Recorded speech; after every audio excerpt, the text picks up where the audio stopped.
Hi, everybody. Welcome to Cooking and Conversation with the Cooking Doc. My name is Dr. Blake Shusterman, and I am a nephrologist. And I'm so glad that you're all joining with me here today. I know it's been a great morning so far. I'm sure you've learned a lot about home dialysis. And during the next 45 minutes, we're going to be doing something a little bit different here. So let me tell you a little bit about myself. I'm a nephrologist in the upstate of South Carolina. So by trade, I take care of people with kidney disease all day long, from stage 1 to stage 5. I care for people with kidney transplants, and then I also care for a lot of people who are on dialysis. I'm in charge of 2 home dialysis programs, and we do both peritoneal dialysis and home hemodialysis. So I'm very familiar with home dialysis and how it works, and a big believer in home dialysis in general. So you may be looking at me now and thinking, well, why is this doctor talking to me from his kitchen instead of his office? And it's a great question. But my other side, the other side of what I do is something called the Cooking Doc.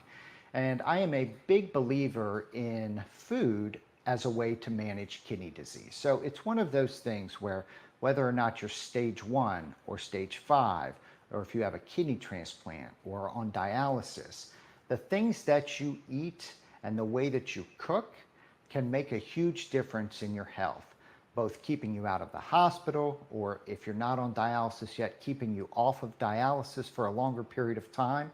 And I'm very passionate about cooking and food and the way that impacts kidney health.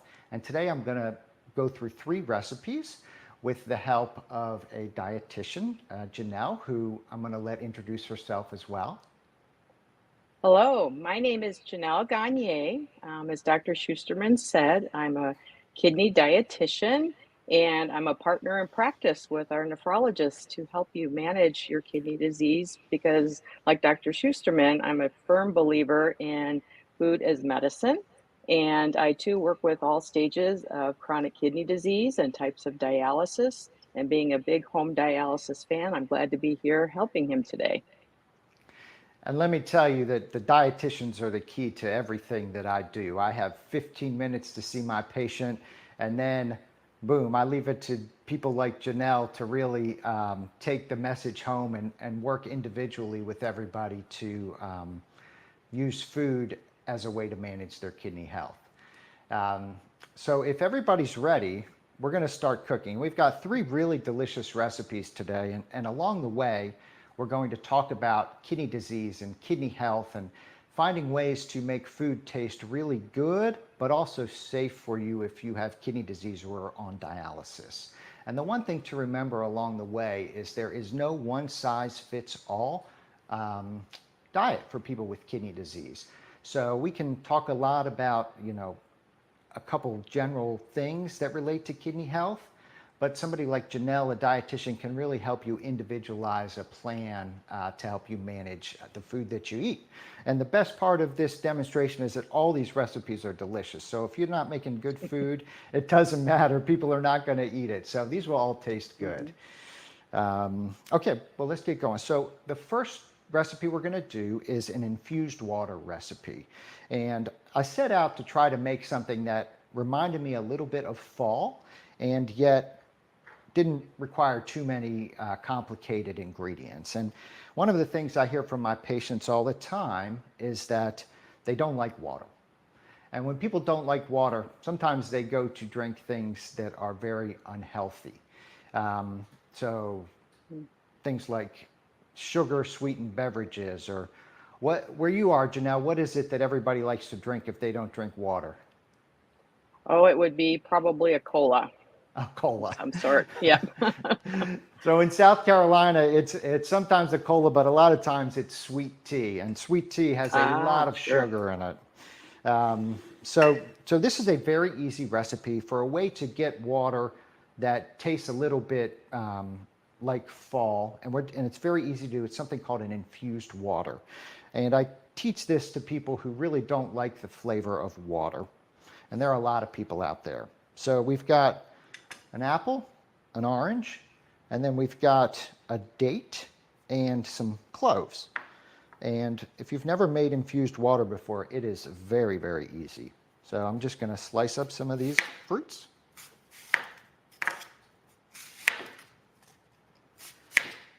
So this is just, this is a Honeycrisp apple, but any kind of apple will work. And by slicing it up, you're allowing the water to kind of reach more surface area of the apple and get more flavor. So I've got this little bottle I'm just putting it into. So we've got the apple, we've got the orange. Now, one of the things about an orange is that an orange in general is a higher potassium fruit.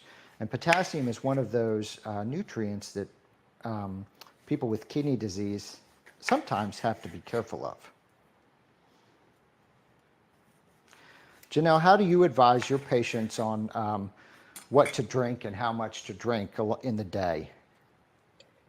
Well, it depends on where they're at in their kidney journey, of course. Typically in the earlier stages, we just talk about drinking, more healthful fluids, like you say, water versus a cola or a sweet tea, all these things being regional, of course. But mostly I advise them to drink to thirst. They drink with their meals, they have to, have fluids with their medications. And if they drink to thirst, usually that suffices in the earlier stages.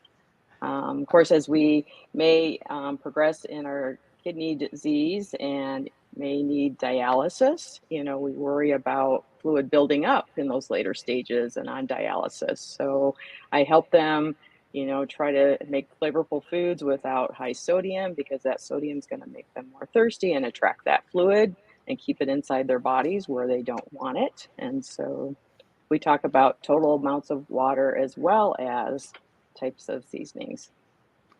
Yeah, I'm so glad that you mentioned the drink to thirst thing, because, and while I'm cutting up this date here, and you may think that a date is a little bit of a strange ingredient to put in this infused water, but dates are a really great way to add natural sweetness, and it will add just a little bit of sweetness to this water, and it's a delicious flavor. And then some cloves, and you could also add a little bit of cinnamon in here. So, Janelle mentioned drinking to thirst, and one of the things that I often hear from people is, I was just diagnosed with kidney disease. I've been guzzling water all day to try to make my kidneys better. And the interesting thing is that they've done studies, and it doesn't necessarily help your kidneys unless you have kidney stones to drink a lot of extra water. So telling people to drink to thirst, I tell people drink when you're thirsty and drink mostly water or infused water. And it's a great kind of way to think about the day, because most of us are pretty good about getting thirsty and drinking. Okay, so if you can see this, this beautiful little container of fruit, and I wish you could smell it, because it smells like fresh oranges and dates and cloves. And then we're just going to fill it up with water. And then I'm going to stick this in the refrigerator for just a couple of hours and let those flavors kind of infuse through the water. And then after that, you strain it into a glass, and you've got some really delicious kind of fall water that can keep you hydrated. And you grab this instead of the soda. You grab this instead of the sweet tea. It's really the perfect alternative to that. And you can also reuse it. So once it fills up and you drink it all, then you can use the same fruit and fill it up another time or two and still get the same flavors out of that fruit. All right. Dr. Shusterman, I just want to ask you, this is such a lovely treat in the fall. Are there other things people could infuse their waters with? Sure. So, one of the other things that I love to do, and I've been to a spa once or twice in my life, and there's something about cucumbers and water. So cucumbers, a lemon slice, if you have some fresh basil or some fresh mint to add in there, that makes a really nice, kind of really refreshing kind of spa water feeling. Cucumber is a great one to add in there. Cucumber is more than 90% water in general, but you get just that essence of cucumber that makes it feel fancy and fresh. Awesome. And cucumbers are a trending ingredient. I don't know if you know that, Janelle. Yes, I have noticed that. Yes. Lucky Oh, for us, if people like to eat them, they're relatively low in potassium if that's necessary, and they're also a great source of fiber. I know, right? Of all the things that are trending, I never thought it would be cucumbers. And it's perfect for people with kidney disease. Cucumbers are a great thing to eat and add to your water. All right, so that. We'll start with something to drink, and now we're going to go on to a main course. And our main course is going to be a sandwich. And let's move this over here and get our next set of ingredients coming in. So we're going to be making an avocado and mashed chickpea sandwich. And the thing that I love about this recipe is that it's a essentially prepare, then all dump together and mix it up, and it's very easy. And it goes through a lot of the things that are really important about creating flavor without adding a lot of salt. When Janelle was talking earlier about the things that she recommends to people, and you may be thinking about this at home, how do I make food taste good if my doctor tells me to eat a low sodium diet? And the first thing is you have to be cooking at home. Otherwise, it's very difficult to get things that are low in sodium. But the other thing is you need to learn some tricks of the trade to keep those flavors up. So when you take that bite, it's not just like this is the most bland sandwich I've ever eaten, because your taste buds are so used to all that salt. All right, so I'm just going to set up here for a second. Janelle, do you have a specific sodium limit that you tell your patients to stick with each day? Well, we typically advise people to for sure try to limit any added salt if they can, and minimize it as much as possible in their cooking. And we're hoping that that will get them closer to what we call a 2000 milligram sodium diet. And in addition to the sodium, we have to do a lot of education about processed foods. Because as you mentioned, it really is important that you minimize the amount of processed food that you eat and eat more whole, fresh foods whenever possible, because most of those additives are either itself or sodium based preservatives. And so we try to educate our individuals on how to read food labels, to look at total sodium content, as well as the specific ingredients to determine how processed that food is, and hopefully choose a more minimally processed food as a result. And and and if you're out there and that's you and you have kidney disease and you're thinking, well, how do I avoid all of those things? Learning to cook at home is one of the biggest reasons to do it, and one of the biggest Hmm. ways to do it. And that's why I work as the cooking doc, because also I love good food, and I started trying to eat food that was like without any sodium and without any flavor, and it's really hard to get that stuff down. So we're going to Hmm. make a recipe today that has a ton of flavor in it, and it's going to start with an avocado. So I've got an avocado here, a nice ripe avocado, and I'm going to show you my technique for getting the inside of the avocado. Got a relatively sharp knife, and just going to cut around the edge like so. Try not to cut myself. And then opens it up just like that, and the pit pops out very easily, and then we can scoop out the flesh of this avocado right into our bowl. So avocado is going to give this dish a very creamy flavor and texture. Now, avocado, if you can comment, I'd like to take a poll. Who thinks avocado is a fruit and who thinks it is a vegetable? Give me a comment. Let me hear. It's certainly green. It's got a pit. Avocados are very high in potassium as well. So potassium is one of those things that people with kidney disease oftentimes think that they definitely have to avoid because their kidneys can't get rid of it. And in fact, high potassium foods and whether or not you may have to avoid them is very individualized. Some people with kidney disease have to avoid things that are really high in potassium. Other people with kidney disease can safely eat them. And that's where a dietitian or your physician or provider can help you determine where on that spectrum you are. Definitely, we don't want to, make any food a forbidden food. We want everything to be part of a healthy eating pattern for everybody. I mean, how many times have I heard? I mean, it's October now, but in August and July, somebody comes in and says, "I have all these tomatoes in my backyard and I can't eat them because I have kidney disease." When in fact, a lot of times they would be really safe having some tomatoes, or especially if you do a small amount, like a slice or two. So before you start throwing away all your tomatoes, make sure that you really do have to limit your potassium. And I like the idea that no food should be off limits completely.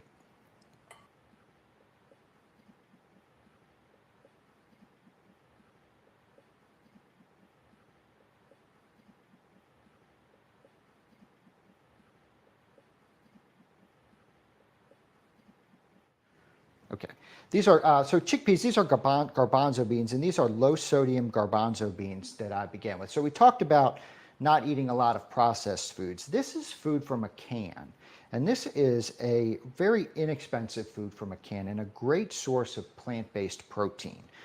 But if you're not careful, as with any food that comes in a can, you can end up getting things that are really high in salt. So I did two things with these chickpeas before I poured them in my bowl. Number one, I made sure that I bought a low sodium variety. And number two, I rinsed them for about 30 seconds under some water. And that gets rid of a lot of the extra sodium. And then we're just gonna mush this together. So you're gonna make this like avocado chickpea mush. And you can leave some kind of unmushed chickpeas or not fully mushed chickpeas, because that'll give this a little bit of texture. And any dish that you make, you want it to have some texture, a little bit of crunch, a little bit of salt, or a little bit of sour, some fresh herbs, and you'll see the way we add a lot of flavor to this dish. And I love, Dr. Schusterman, that you are introducing people who may not be familiar with plant-based proteins, as the more of those that we can incorporate into our diet, regardless of our health concerns, we can certainly preserve our health with that. Yeah, it's so easy to just fall back on the chicken breast or the pork tenderloin or something like that for your protein. But incorporating plant-based proteins, I mean, these garbanzo beans, they have a lot of fiber in them. They have other vitamins and nutrients in them. And so it's very, and this actually tastes good. And if you're just starting on a plant-based diet or trying to incorporate plant-based foods into the food that you eat, one thing that I always like to tell people is first start and think about how many meals in a week do you have that don't have meat in them. And if you're at zero, if you're at like, breakfast, lunch, and dinner, you're eating some kind of meat, then it probably is not going to work well for you to go just totally plant-based. So, Right. there's, you start with like a meatless Monday, or like a couple lunches a week like this that are plant-based, and then give your taste buds a chance to get used to it. Okay. Well, and there's certainly simplified ways to implement plant-based eating as well. And that's where, as Dr. Schusterman mentioned, you can partner with your dietitian and we can teach you ways to incorporate these various foods into your diet. Yes, we are lucky at my practice in that I have a dietitian, and the American Kidney Fund has a great website, the Kidney Kitchen, that has a lot of good information if you don't have a dietitian right in your area. But I'm grateful that my practice has two dietitians actually that I work with that can support us physicians. Okay, so we've got our mashed avocado and our mashed chickpeas, and now we're going to start adding some more flavor to it. So I've got a red onion that's chopped pretty small. Not only are we going to add flavor, but we're going to add color. So the red onion will give us a little bit of crunch in here. a little bit of bitterness, which is actually a good thing. Then we're going to add some mustard. So this is plain yellow mustard, but you could also use Dijon mustard. And mustard is vinegar based, and it has a ton of flavor without a lot of salt. So we're going to add our mustard in there. I love mustard. I've got a little bit of fresh parsley. So I'm going to just dice this parsley while we talk. I'm going to show you how I dice, and I did not become a surgeon, partially because of my knife skills. So we'll see how this goes. The only thing you want me cutting is the parsley, trust me. Okay. We get our parsley cut up nice and small here. And when we're talking about adding flavor without adding salt, so we talked about the onion, which is kind of an aromatic, a little bit of bitterness. Things like garlic or ginger also work. Then we talk about the mustard, which is kind of a little bit of a vinegar-based flavor. Then we've got our parsley, so this beautiful fresh green chopped parsley that's going in. And then we've got one of my favorite ways to add flavor here, and that is with citrus. So I've got a fresh lemon that I'm going to squeeze some juice out of and pour that in there. While you're doing that, Dr. Schusterman, I'm just curious. When I talk with individuals about flavorful eating and using herbs and spices, sometimes they don't have fresh things available to them. Do you utilize dried herbs and spices in your cooking? Absolutely. In fact, I'm much more likely to use dried herbs than I am to use fresh herbs. And that's Oh, because, okay. I mean, first of all, I don't have much of a green thumb, so I don't grow herbs very well. But if you grow herbs, it's a great way to have them on hand. The other thing is that Absolutely. I don't know if this happens in your house, but if I buy fresh herbs, I mean, sometimes I just don't use them. And so they go bad. And so if you don't have like Right. the right fresh herb at the right time, it's really hard to get them incorporated into your meal. So I absolutely love dried herbs. Good. And on that topic, we'll go to kind of the spice that we're adding into this. And this is a chili powder. So chili powder is just another way to get more flavor in here without adding salt. And it kind of pulls all the flavors in this recipe together. So we're just going to mix that up a little bit, and then we will add our last ingredient. Do you mind if I interject something about spices that are mixed flavors? Not at all, please. Yeah, one pitfall sometimes can be mixed spices and herbs could have salt added to them. So just a quick peek at the label to see if salt is one of the 4 or 5 ingredients in that bottle would be a good thing. That is such a great piece of advice because I have been fooled before, and I do this for a living. And next thing I know, I've got a bottle of spices that I thought was just the herb, but it turns out there was salt in there as well. Mm-hmm. So it's if you're not careful, then it's very easy to do. Okay, so here's our last ingredient. Once again, we talked about them earlier, the cucumber, and the cucumber is going to add a little bit of moisture to this recipe as well. So I'm going to peel and chop, and we're going to add that, and then we're going to make sandwiches out of this here. Now I'm trying to think. I know garlic salt is an obvious one, but there are others as well that are easy to fool you. Do you have some favorite go-to mixed herb seasonings that you tell people to get that are low sodium or no sodium? Well, probably the thing that would be the easiest for individuals to buy in about any grocery store would be a seasoning like Mrs. Dash.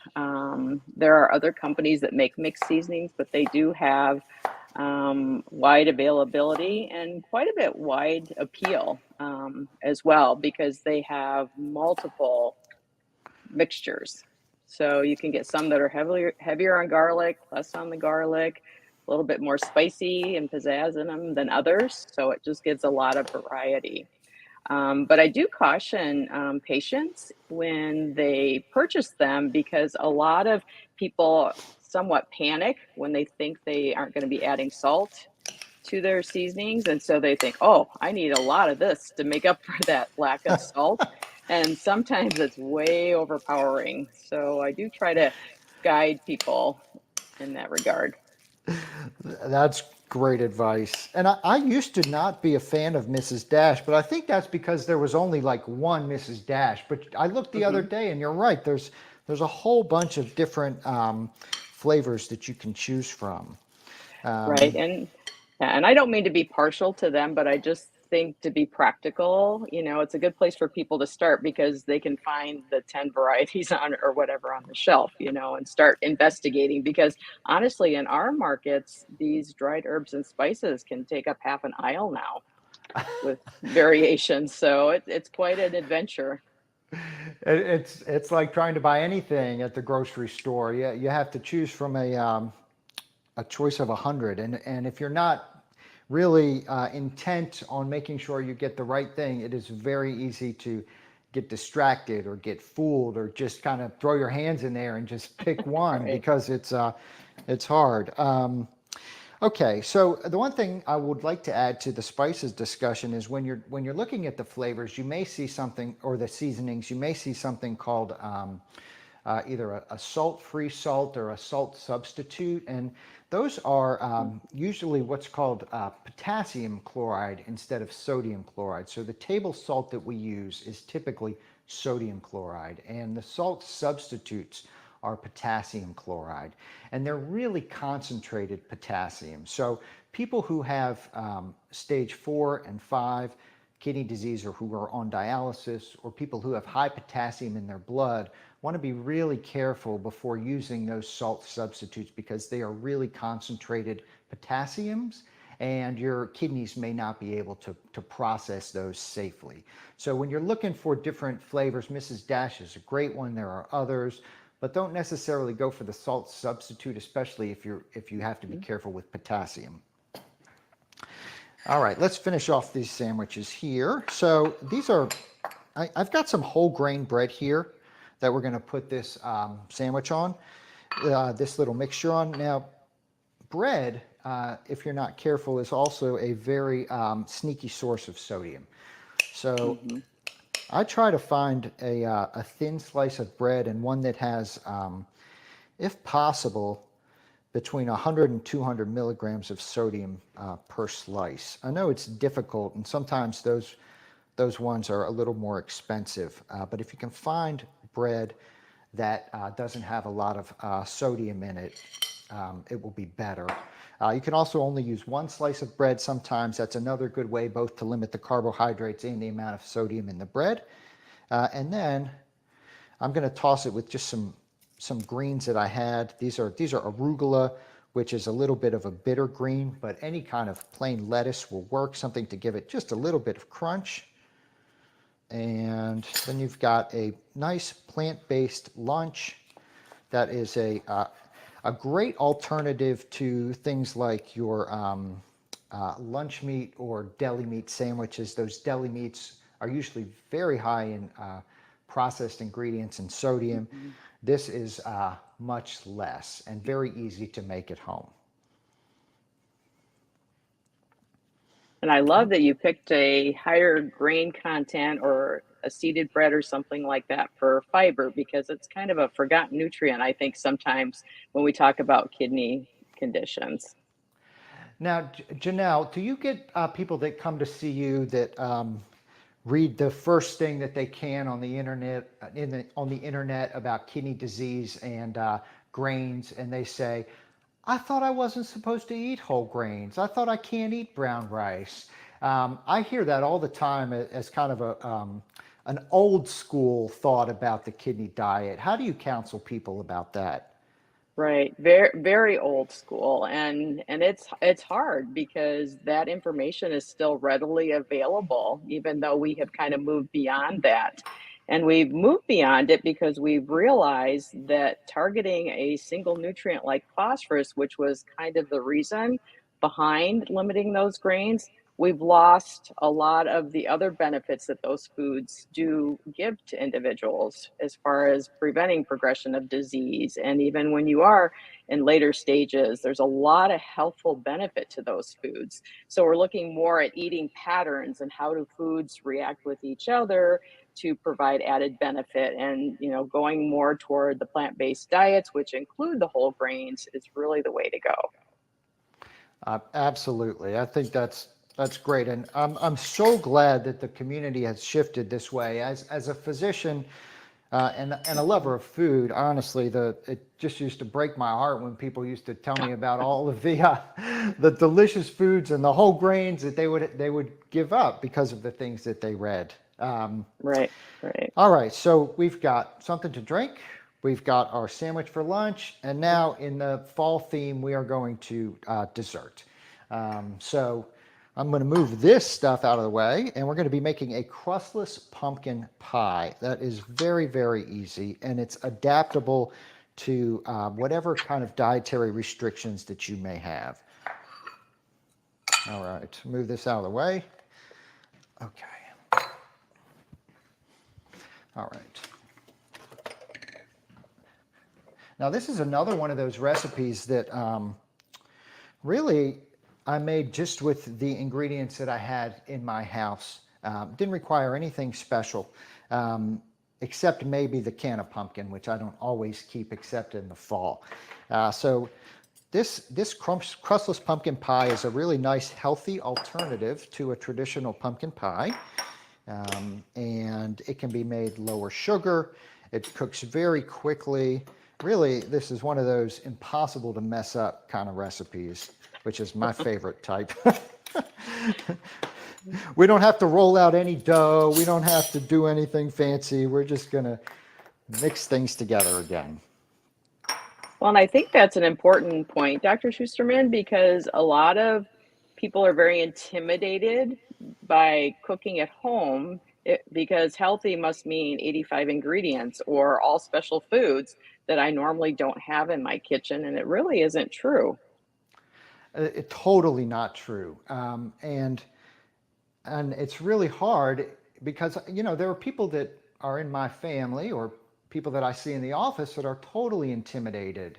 But the best news is that if you start simple and with easy recipes, it's not, it just takes a little bit of time to get used to it. I saw somebody a couple weeks ago. It was a gentleman in his early 70s, and he had never boiled a pot of water in his entire life, but his wife had died about 6 months ago. Yeah, and he was trying so hard to figure out how to eat right to help his kidneys, and he was totally starting from scratch. And he was able to start with some really simple recipes, and he wasn't cooking elaborate things at all, but he was doing enough so that he could manage his blood pressure, do the right things for his kidney health and his heart health by cooking at home. So anybody at any age can do it. You just have to have a little bit of motivation and persistence.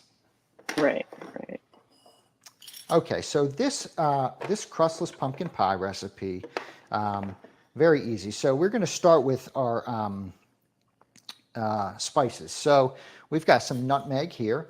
There's something called pumpkin pie spice, which you could use if you want to, but feels a little bit like cheating. So we're going to use a little bit of nutmeg, a little bit of ginger.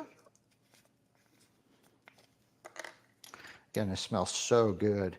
And these are ground spices. So in order to keep yourself cooking healthy at home, it often takes a little bit of an investment up front if you don't have spices. So buying some spices to allow you to create flavor if you're starting from scratch, building a spice cabinet is important.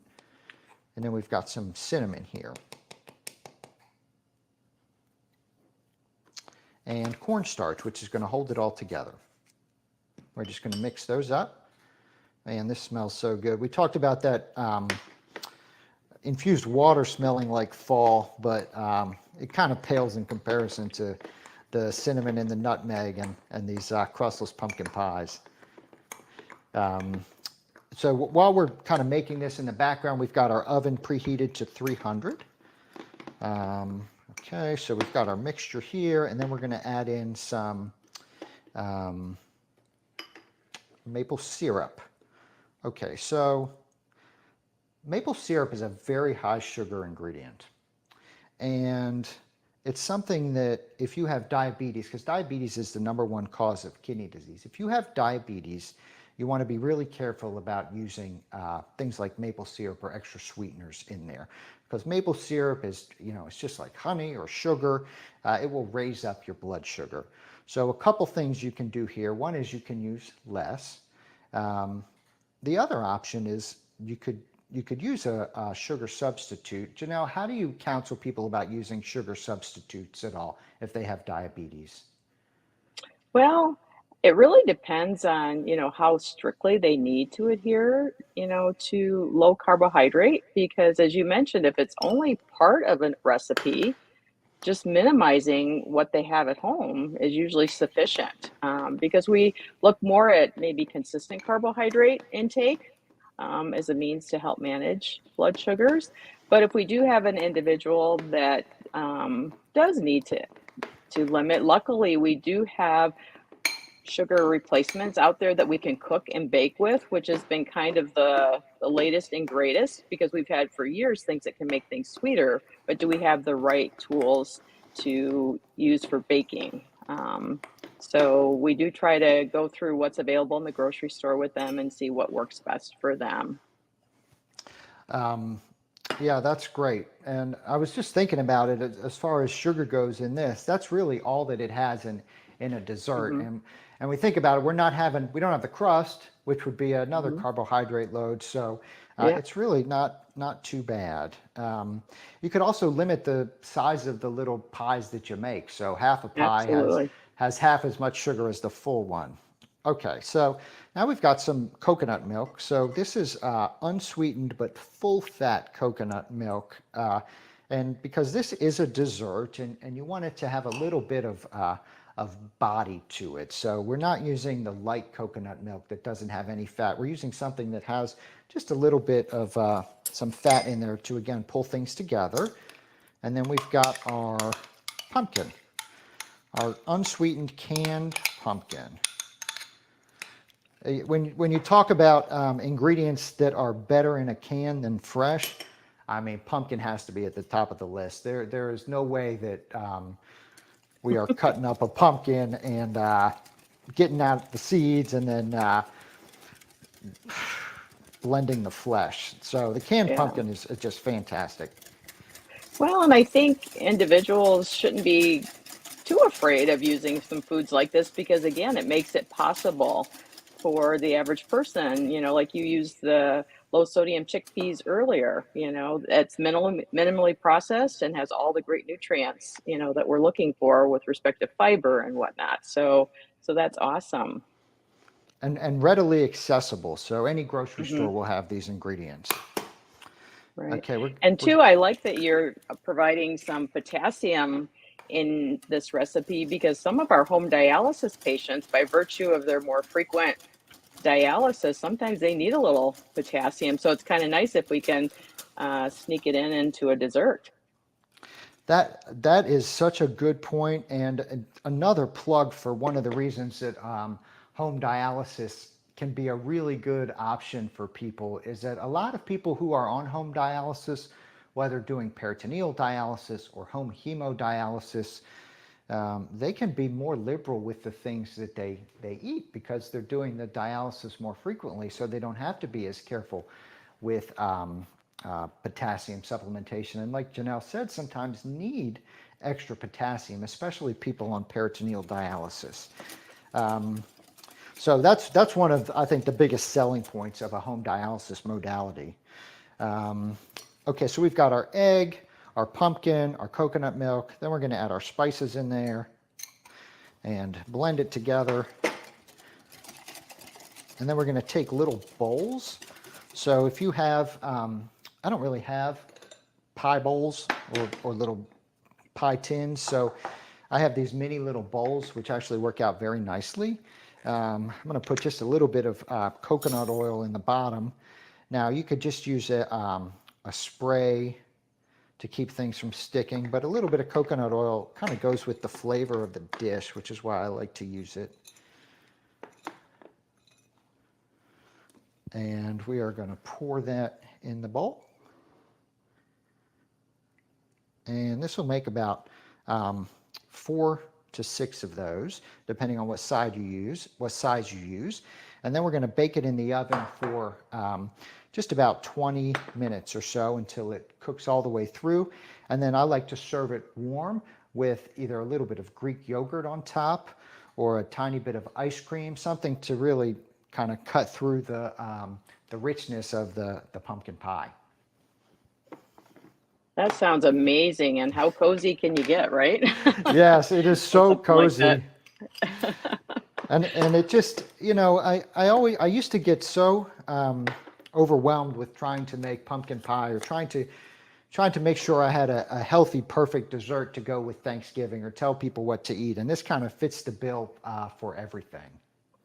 Oh, definitely. And I can't believe we are at the end of our 45 minutes already. I've been so enthused with your recipes that I'm watching the time, and looks like we have to kind of wrap things up, Dr. Schusterman. Wow. Well, I'm glad we got through all 3 recipes then. Yeah, no, Yeah. it was perfect and honestly so inspirational, I think, for all of us because you've proven that you can use simple ingredients, bring them together, they're beautiful in their colors, flavorful by nature, and it just makes it a doable thing for everybody. Well, thank you. And I totally agree. And there are just when you're seeing your doctor, if you want to take control of your kidney health, there is no better way than through the food that you eat. I find that it is one of the most empowering things for the people that I care for in my office who often feel that they don't know what to do with their kidney disease or their kidney health. They feel like it's out of their control. And by taking control of the food that you eat and the way that you cook, I think that's a great way to take the control back with the kidney disease. And if you want to go over to my website as well on cookingdoc.com, I've got some other recipes that you can use for Thanksgiving or for the fall. And I also have a book, The Cooking Doc's Kidney Healthy Cooking, which goes through a lot of the things that we talked about here today.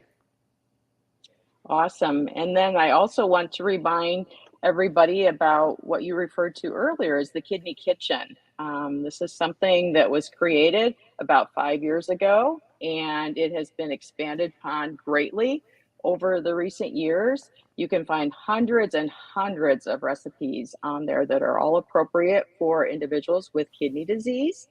And I love it that there's a search function there. So if you are trying to increase the protein in your diet, click on the protein box and up will pop all the good quality protein recipes for you. You can also sort on high or low potassium, low phosphorus, low sodium, once again, individualizing it to your very need.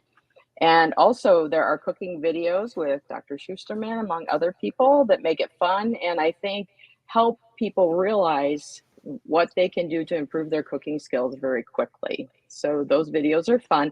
And there are also numerous guides to help you look at all nutrients across the board and how they're important to you and preventing progression of kidney disease and just being the healthiest that you can possibly be on your kidney journey. So, please go to the Kidney Kitchen for additional advice.